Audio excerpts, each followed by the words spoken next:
Pak Julung musiwan kan ada tadi Pak Julung badiahnya tak je tu hati nadanya be nadanya dia putih dagang muka malumnya.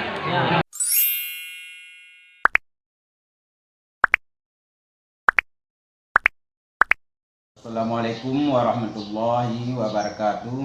Saya Kecil Kampung Blangkabu mengimbau kepada seluruh masyarakat Kecamatan Samudra, Kabupaten Aceh Utara. Mari sama-sama kita mendukung dan mematuhi upaya pemerintah dalam rangka pencegahan virus corona. Mari berdiam diri di rumah untuk sementara waktu, kecuali ada hal-hal yang sifatnya penting. Hindari tempat-tempat umum dan tempat-tempat keramaian yang kontak langsung dengan masyarakat. Selalu mencuci tangan dan memperbanyak berwudu, serta mari menjaga diri dengan lingkungan yang bersih. Wassalamualaikum warahmatullahi wabarakatuh.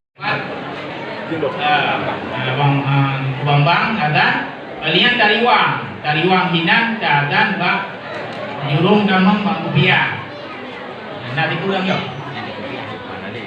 Nanti na ya ada ni mau dulu. Kau, kau lah. Naik lo. Kan dia juga datunya maju di nah ada. Dah yang diurut. Kemudian tajak la Julung, tajak yang diplu, bak timpang bunuh, bak timpang di sana kat tepi, itu kata komando. Ya.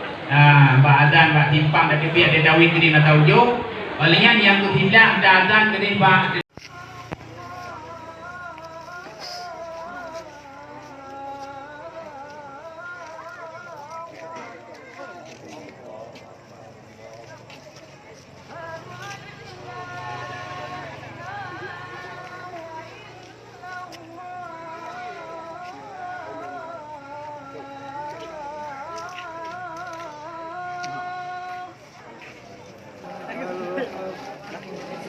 sana. Maju. Maju.